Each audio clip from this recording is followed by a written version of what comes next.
नमस्कार दोस्तों, master story channel में आप सभी का स्वागत है।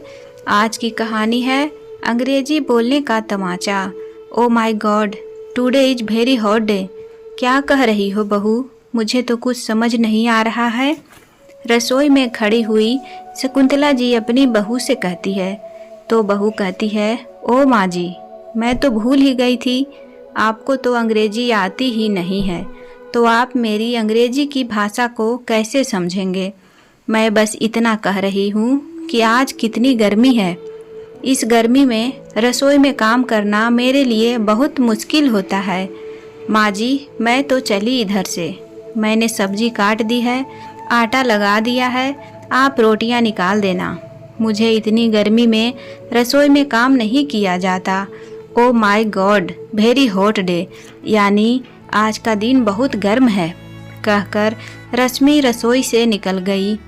रश्मि का यह एक दिन का नहीं था जब वह सासू माँ के सामने अंग्रेजी बोलकर उनकी बेइज्जती करती थी। जब से इस घर में आई है तब से किसी न किसी बात पर वह अपनी सासू माँ को बेइज्जती करती ही रहती है और उसे पता है कि उसकी सासू माँ को अंग्रेजी नहीं आती है। तब भी जब देखो तब अपनी सासू माँ के सामने अंग्रेजी झाड़ती रहती है। बेचारी शकुंतला जी इसकी अंग्रेजी की बातों को समझ नहीं पाती है तो पूछती है कि क्या बोल रही हो बहू। तो रश्मि फटाक से उनकी बेइज्जती करने से कभी पीछे नहीं हटती है। शकुंतला जी रसोई में सब्जी बनाती है, उसके बाद रोटियां भी निकाल देती है। बेटा बहू सभी डाइनिंग टेबल पर बैठ गए।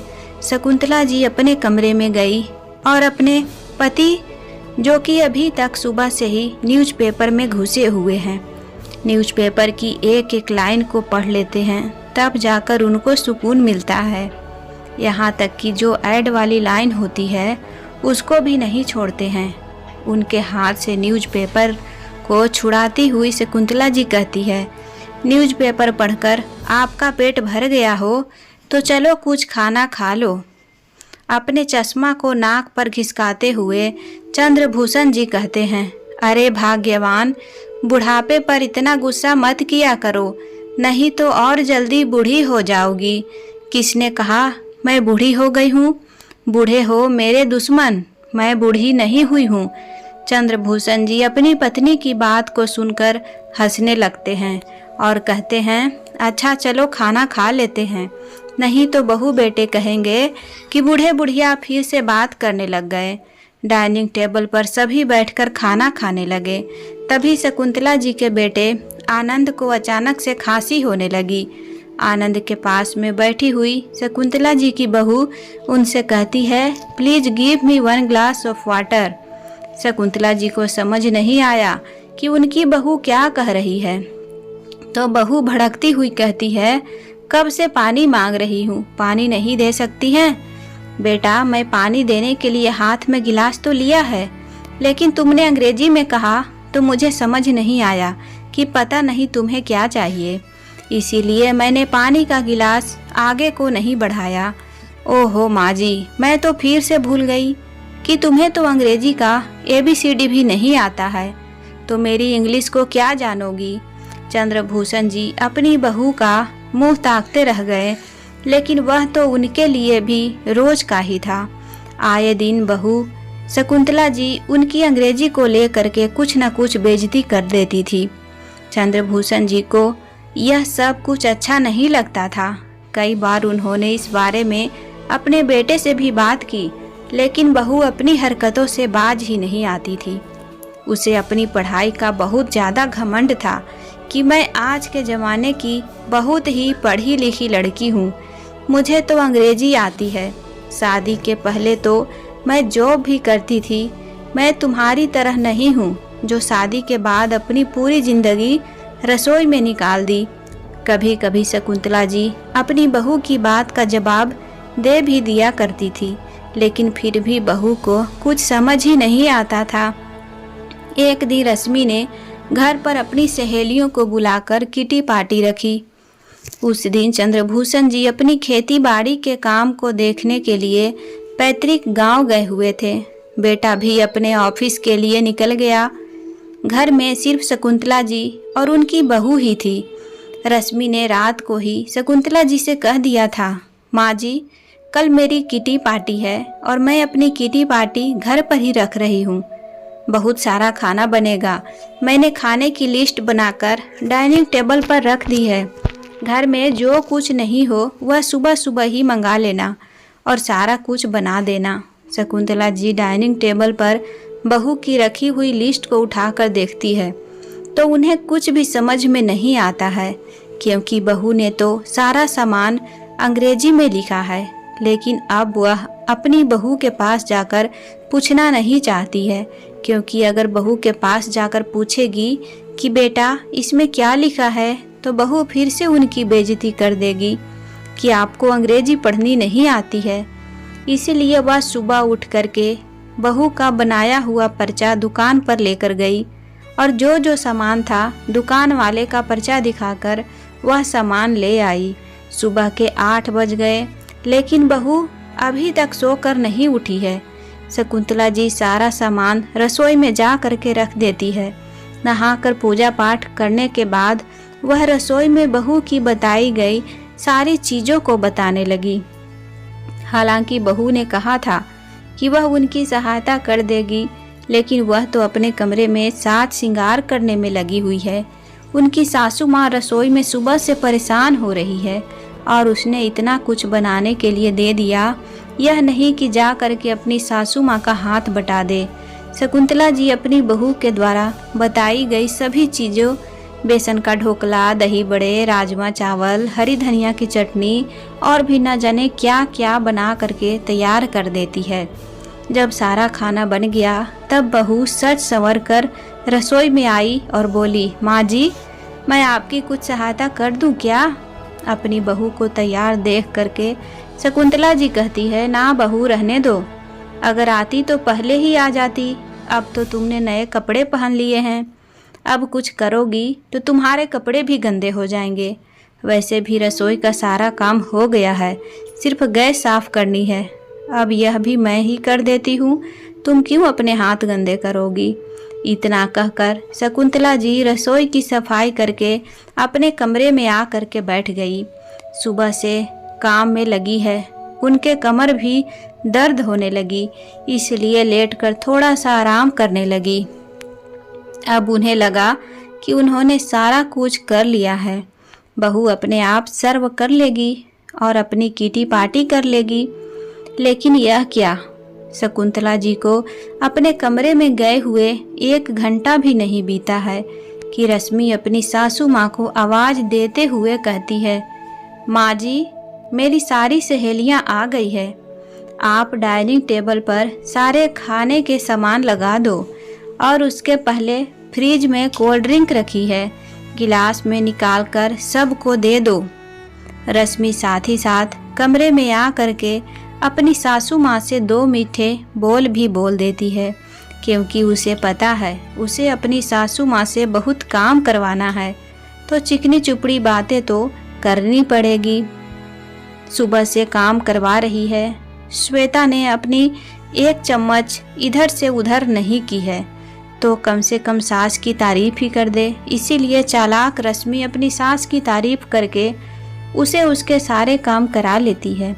शकुंतला जी जब किचन से निकलकर सहेलियों को कोल्ड ड्रिंक देने के लिए आई तो रश्मि अपनी सहेलियों से अपनी सासू माँ का परिचय करवाते हुए कहती है, she is my mother in law, she is very innocent, she does not know anything, I have done this work by my self. यानी कि इनको कुछ भी नहीं आता है, यह सारा काम धाम मैंने किया है, यह ढोकला भी मैंने बनाया है। रसोई के कामों से मेरी सास बहुत डरती है, मैं तो सुबह 5 बजे ही उठी हूँ और यह सारा काम मैंने ही किया है। रश्मि की सहेलियाँ भी तारीफ करते हुए कहती है, वाओ वेरी टेस्टी, ढोकला तो बहुत अच्छा बनाया है। बाद में कुछ सहेलियाँ रश्मि की तारीफ करते हुए हिंदी में ही कहती है, रश्मि सच में तुमने ढोकला बहुत अच्छा बनाया है। पास में खड़ी हुई शकुंतला जी को अंग्रेजी तो समझ में नहीं आई, लेकिन जब उसकी एक सहेली ने हिंदी में कहा कि रश्मि तुमने ढोकला बहुत स्वादिष्ट बनाया है। तो शकुंतला जी को लगा कि ढोकला तो उन्होंने बनाया है, लेकिन रश्मि की सहेलियां उसकी तारीफ क्यों कर रही है। शकुंतला जी को समझ में आ गया, बहू ने जरूर अंग्रेजी में कुछ ना कुछ कहा है, क्योंकि मुझे समझ नहीं आती है, इसीलिए सहेलियां उसकी तारीफ कर रही है, मेरी नहीं। शकुंतला जी जब ट्रे लेकर रसोई में जाने लगी तो पीछे से एक सहेली ने रश्मि से पूछा, रश्मि, तुम्हारी सासू माँ हमेशा साड़ी ही पहनती है। तो रश्मि अंग्रेजी में कहती है, या she only wear sari, she looks like a maid in sari. यह हमेशा साड़ी ही पहनती है, साड़ी में बिल्कुल काम वाली की तरह लगते हैं। मैंने तो कितनी बार कहा है सूट पहना करो, पर इन्हें तो काम वाली बनकर ही रहना है। कुछ समझ नहीं आता है, एकदम से ओल्ड फैशन है। यह बात सुनकर के रश्मि की सारी सहेलियां खिलखिलाकर हंसने लगी। पीछे पलट कर देखा तो शकुंतला जी को इतना तो उम्र का तकाजा था कि वह लोगों की हंसी से पहचान जाती थी कि कौन तारीफ में हंस रहा है और कौन उनका मजाक उड़ा रहा है।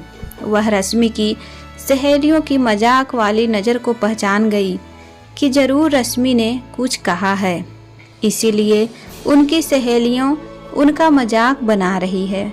शकुंतला जी को यह बात बहुत बुरी लगी। रात भर यही सोचती रही कि ऐसा क्या करे जिससे बहू बात बात पर उनकी बेइज्जती ना करे, क्योंकि अब उनसे यह बेइज्जती बर्दाश्त नहीं होती है। वह अपने आप को कोसने लगती है कि उन्होंने अंग्रेजी क्यों नहीं पढ़ी, उन्हें अंग्रेजी क्यों नहीं आती। आज अगर उन्हें अंग्रेजी आती होती तो वह भी अपनी बहू के साथ अंग्रेजी में बात करती और बहू उनको अनपढ़ गवार नहीं कहती। हालांकि शकुंतला जी अनपढ़ नहीं है, उन्होंने अपने समय पर होम साइंस में MBA किया है। उस समय लड़कियों के लिए यही सब्जेक्ट होते थे। लड़कों के लिए गणित और साइंस रखे जाते थे और लड़कियों को गृह विज्ञान और सामाजिक विज्ञान दिलाई जाती थी। लड़कियों की शिक्षा पर इतना ध्यान भी नहीं दिया जाता था और ना ही उनसे पूछा जाता था कि तुम्हें कौन सा विषय पसंद है। घर का मुखिया फॉर्म भरते समय लड़कियों के लिए हमेशा गृह विज्ञान और सामाजिक विज्ञान के विषय में ही भरता था। यहाँ तक कि उनकी माँ को भी पता नहीं होता था कि उसकी बेटी ने कौन से विषय लिए हैं। तो इसमें शकुंतला जी की कोई गलती नहीं है कि उन्हें अंग्रेजी नहीं आती है। जैसे तैसे एक दिन गुजर गया। दूसरे दिन शकुंतला जी के पति आए, लेकिन शकुंतला जी रात भर सोई नहीं। उन्हें अपनी बहू की सहेलियों की वह कटु हंसी बराबर याद आती रही, जिसकी वजह से रात भर उन्हें ठीक से नींद नहीं आई। चंद्रभूषण जी की अपनी पत्नी के चेहरे को देखकर कहते हैं, क्या हुआ शकुंतला, आज तुम बड़ी उदास लग रही हो, कोई बात है क्या? शकुंतला जी कहती है, कोई बात नहीं है, लेकिन चंद्रभूषण जी बहुत अच्छी तरह से जानते हैं कि उनकी पत्नी ऐसे ही उदास नहीं होती है, कोई न कोई वजह होगी। वह एक दो बार अपनी पत्नी से पूछने की कोशिश भी करते हैं, लेकिन वह टाल देती है। फिर शाम को चंद्रभूषण जी रोज की शाम को मंदिर जाते हैं और अपनी पत्नी को भी ले जाते हैं। चंद्रभूषण जी ने अपनी पत्नी से मंदिर चलने के लिए कहा तो उन्होंने आनाकानी की, लेकिन चंद्रभूषण जी उन्हें जीद करके मंदिर ले गए। मंदिर में आरती और पूजा होने के बाद सीढ़ियों पर बैठ गए और अपनी पत्नी से पूछा, सच सच बताओ शकुंतला, क्या बात है? जब से मैं आया हूँ तब से देख रहा हूँ तुम बहुत ही उदास हो। कोई बात तुम्हें अंदर ही अंदर बहुत दुखी कर रही है। अगर कोई बात है तो मुझे बताओ, मेरे पास कोई न कोई उपाय होगा तो मैं अवश्य करूँगा। पति की बात को सुन करके शकुंतला जी कुछ कहने की हिम्मत जुटा पाती है। कहती है, मुझे अंग्रेजी सीखनी है। कल रश्मि की किटी पार्टी थी, उसकी सारी सहेलियां आई थी। तो सबके सामने मेरी शकुंतला जी ने इतना ही कहा, लेकिन चंद्रभूषण जी सब कुछ समझ गए कि कल बहू ने जरूर मेरी पत्नी के ऊपर अपनी अंग्रेजी झाड़ी होगी और कुछ न कुछ ऐसा कहा होगा जिसकी वजह से उसे बुरा लगा है। अपनी पत्नी के अंग्रेजी सीखने वाली बात को उन्होंने सकारात्मक लिया। कहा, अरे वाह शकुंतला, तुम अंग्रेजी सीखना चाहती हो, यह तो बहुत अच्छी बात है। चलो आज ही हम तुम्हारे लिए अंग्रेजी की किसी ट्यूशन का पता करते हैं। अगर कहीं पर अंग्रेजी की क्लास चलती है तो हम तुम्हें अंग्रेजी की क्लास लगा देंगे, तुम सीख लेना। पढ़ाई लिखाई में तो शकुंतला जी की हमेशा ही रुचि रही है, लेकिन शादी के बाद घर गृहस्थी पर बच्चों की इतनी सारी जिम्मेदारियां होती है कि औरतें किसी दूसरे काम के लिए या अपने शौक के लिए सोच ही नहीं पाती है। उनके पास इतना सोचने का समय ही नहीं होता है। फिर शकुंतला जी कहती है, अगर मैं अंग्रेजी को बोलने वाली कोचिंग में अंग्रेजी सीखने जाऊंगी तो कम से कम आने जाने का और उधर सीखने का 2 घंटा तो लग जाएगा। घर पर बहू बेटे से क्या कहेंगे कि हम कहाँ जाते हैं। अगर कहेंगे कि अंग्रेजी सीखने जाते हैं तो बहू हंसी उड़ाएगी कि इस उम्र में तुम अंग्रेजी सीख रही हो। मैं बहू को नहीं बताना चाहती हूँ, तुम इसकी चिंता मत करो शकुंतला। वैसे भी हम मंदिर में 2 घंटे के लिए आते हैं। शाम के समय घर पर तो कोई काम होता नहीं है। बेटा 8 बजे तक ऑफिस से आता है और बहू भी तब तक अपना फ़ोन चलाती है। हम 1 घंटा और बोल देंगे कि मंदिर में सत्संग होता है, हम 2 से 3 घंटे लगातार आएंगे। 1 घंटे मंदिर में बैठकर 2 घंटे तुम आराम से अपना कोचिंग कर लिया करो। मैं तुम्हें अपने साथ लेकर आऊँगा और लेकर जाऊँगा। शकुंतला जी अपने पति की बात सुन करके खुश हो गई। उन्हें लग रहा है कि अब वह अंग्रेजी सीख जाएगी। मन ही मन बहुत खुश हो रही है। ऐसा लग रहा है जैसे उनके पैर निकल आए हो। 1-2 दिन में चंद्रभूषण जी नज़दीक ही एक अंग्रेजी सीखने वाली क्लास का पता कर लेते हैं, जहां पर शकुंतला जी का वह एडमिशन करा देते हैं। शकुंतला जी ने अंग्रेजी सीखने के लिए कह तो दिया है, लेकिन जब क्लास में जाने की बारी आई तो वह घबरा गई। वह जब क्लास में जाएगी, उन्हें पढ़ाने वाले अध्यापक होंगे। वह कहेंगे कि इतनी बूढ़ी हो करके पढ़ने आई है, मुझे तो बहुत शर्म आती है। चंद्रभूषण जी अपनी पत्नी को समझाते हुए कहते हैं, तुम बिल्कुल भी चिंता मत करो, क्योंकि उधर तुम अकेली नहीं हो जो अंग्रेजी सीख रही हो। तुम्हारे जैसी और भी औरतें हैं जो अंग्रेजी सीख रही हैं। किसी भाषा को या किसी चीज़ को सीखने की कोई उम्र नहीं होती है। हम किसी भी उम्र में कुछ भी सीख सकते हैं। यह हमारी ज़िंदगी है। हम जो भी सीखना चाहे उसके लिए स्वतंत्र हैं। कोई दूसरा आ करके यह तय नहीं करेगा कि आप क्या सीखेंगे क्या नहीं। और हम कुछ अच्छा ही सीखने की कोशिश कर रहे हैं, तो तुम किसी की चिंता मत करो और अंग्रेजी सीखने के लिए आगे बढ़ जाओ। अपने पति की बात सुनकर शकुंतला जी को हिम्मत मिली। शकुंतला जी अंग्रेजी स्पीकिंग के लिए जाने लगी, जहाँ पर अंग्रेजी बोलना सिखाया जाता है। वह धीरे धीरे अंग्रेजी बोलना सीख रही है। 2 से 3 महीने में वह कुछ अंग्रेजी बोलने लगी, थोड़ा थोड़ा समझने लगी, क्योंकि उन्हें अंग्रेजी सीखने का बहुत शौक था। घर पर भी रात तक कमरे में बैठकर अंग्रेजी बोलने की प्रैक्टिस करती। कभी अपने पति से बोलती तो कभी खुद ही आईने के सामने खड़े होकर अंग्रेजी बोलने की प्रैक्टिस करती। अपनी लगन से शकुंतला जी 3 महीने में ही अंग्रेजी बोलना और समझना सीख गई। लेकिन उन्होंने घर में अपनी बहू बेटे किसी को भी यह बात नहीं बताई। 4 महीने बाद बहू ने अपने घर में फिर से किटी पार्टी रखी। उसकी दी पार्टी में वही सब सहेलियां आई जो पिछली बार आई थी। इस बार भी शकुंतला जी ने साड़ी ही पहनी थी। साड़ी पहनकर अपनी बहू की सहेलियों की भाव भगत कर रही थी। पिछली बार की तरह रश्मि ने इस बार भी सारा खाना अपनी सासू माँ से बनवाया और उसका सारा क्रेडिट अंग्रेजी बोलकर खुद पर ले लिया। इस बार भी वही कर रही थी। उसने अंग्रेजी में सबको बताया कि यह खाना उसने बनाया है, लेकिन पास में ही खड़ी शकुंतला जी उसकी सारी बातें समझ गई और उसकी बात को काटते हुए बोली, no no Rashmi, did not made this food, I made this. बल्कि मैंने बनाया है, लास्ट टाइम भी मैं ही बनाया था। अपनी सासू माँ की अंग्रेजी सुन करके रश्मि और उसकी सहेलियाँ शकुंतला जी को हक्की बक्की देखते रह गई। उसकी सासू माँ अंग्रेजी बोल रही है, उसकी सारी अंग्रेजी की बातों को समझ रही है। रश्मि के पैरों के नीचे से जमीन खिसक गई। माँ जी, आपको अंग्रेजी आती थी, फिर आपने अभी तक क्यों नहीं बताया?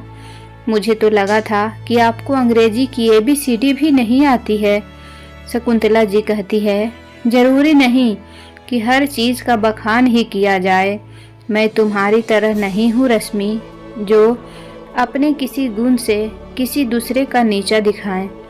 अगर कोई व्यक्ति अपने गुण से किसी दूसरे को नीचा दिखा रहा है तो मेरी नज़र में वह उसका गुण नहीं बल्कि अवगुण है। इसीलिए बेटा, आज से किसी को कम आंकने का काम मत करना। कोई किसी से कम नहीं है आज के ज़माने में। इतना कहकर शकुंतला जी अपने कमरे में आ गई। सारी सहेलियों के जाने के बाद रश्मि अपनी सासू माँ के कमरे में आई। उसके पेट में तो खलबली मच रही है कि कब वह पूछे कि उसकी सासू माँ ने आखिरकार अंग्रेजी सीखी कब है। शकुंतला जी अपनी बहू को अंग्रेजी सीखने की सारी कहानी बता देती है, जिसको सुनकर रश्मि चौंक गई कि 60 वर्ष की उम्र में भी उसकी सासू माँ ने अंग्रेजी बोलना और समझना सीख लिया। रश्मि ने मन ही मन सोच लिया कि अब वह अपनी सासू माँ से कभी जिंदगी में पंगे नहीं लेगी, क्योंकि आज शकुंतला जी ने अपनी बहू के बार बार अपमान करने पर अंग्रेजी सीख करके एक झन्नाटेदार चाटा मारा है, जिसकी कसक उसके दिलो दिमाग में हमेशा रहेगी और दिखेगी। तो दोस्तों, अगर किसी को कोई भाषा नहीं आती है तो इसका मतलब यह तो नहीं कि उसे कुछ नहीं आता है। अरे, हर किसी को हर भाषा नहीं आती है। दुनिया में बहुत भाषाएं हैं, पर सबकी एक भाषा होती है और उसकी जो अपनी भाषा है उसमें वह परफेक्ट होता है, चाहे कोई भी भाषा क्यों ना हो। और रही बात सीखने की, तो सीखने की कोई उम्र नहीं होती। हम 80 बरस में भी कुछ भी सीख सकते हैं, वह सीखने की इच्छा होनी चाहिए। तो दोस्तों, उम्मीद करती हूँ आपको कहानी पसंद आई होगी। कहानी पसंद आए तो वीडियो को लाइक करें, चैनल पर पहली बार आए हैं तो सब्सक्राइब करें, बेल आइकन घंटी को दबाना ना भूलें। कहानी को पूरा देखने के लिए दिल से धन्यवाद।